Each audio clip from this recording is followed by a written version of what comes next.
This is Old Boss. And beneath his hide, he is under siege. Dozens of ticks, gorged and swollen, burrow deep into skin that has cracked from years of sun and mud. Even in stillness, there is no peace.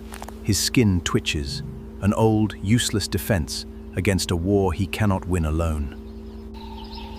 In the softest folds of his ears, the infestation runs deepest, where he cannot see and cannot reach. Every movement costs him strength he can't spare. Strength the parasites are quietly stealing, day after day. He still has power, but underneath that power, something is draining him, slowly, silently, relentlessly. He doesn't know it yet, but something in this river has been waiting for him his entire life.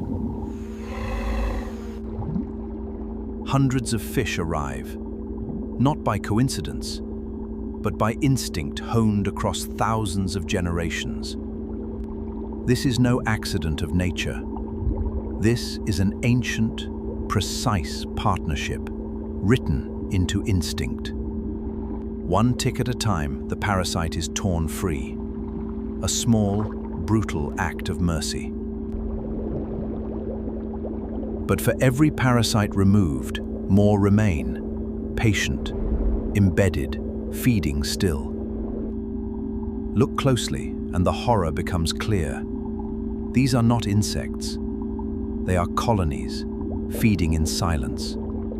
It becomes a frenzy, dozens of mouths working at once, stripping away what the buffalo has carried for weeks. Where the parasites once fed, raw skin remains, proof of how deep this suffering had taken root. But nothing here gives up easily, not the parasite and not the fish that hunts it. These birds are the second half of the alliance, patient, watchful, and just as hungry as the fish below. He does not resist. After years of this partnership, he has learned. Their presence means relief is coming. Even here, inches from his eye, the parasites have made their home. Nothing on this body has been spared.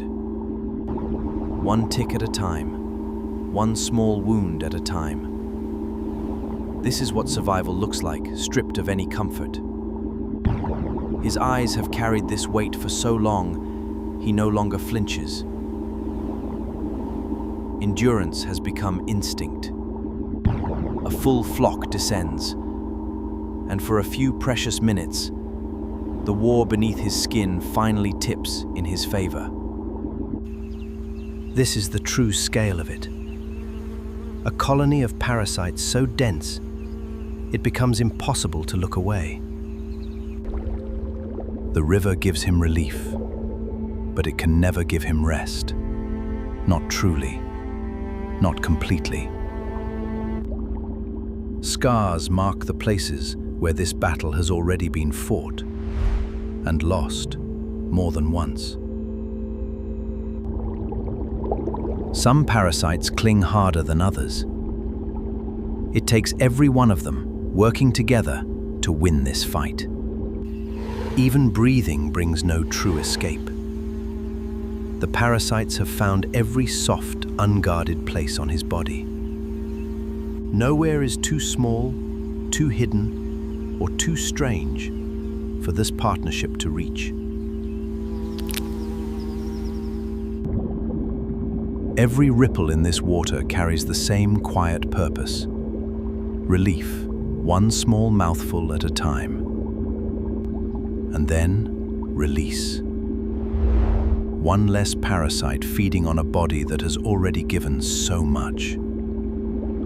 He drinks, they feed, and for a moment, the exhausting rhythm of survival almost feels like peace. This bond was never gentle. It was built on necessity, on one creature's suffering becoming another's survival. A living grooming station. And beneath it, a map of everywhere the parasites have already won.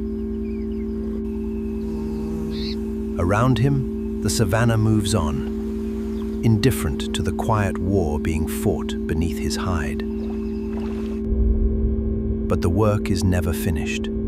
For every parasite removed, the buffalo's body offers 100 more hiding places.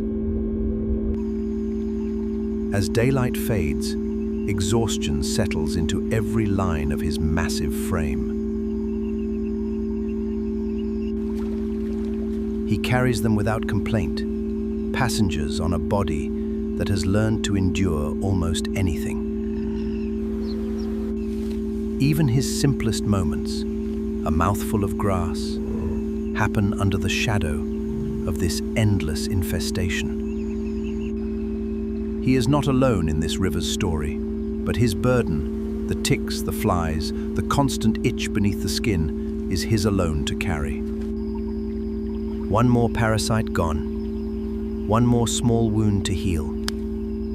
This is the cost of every day he survives.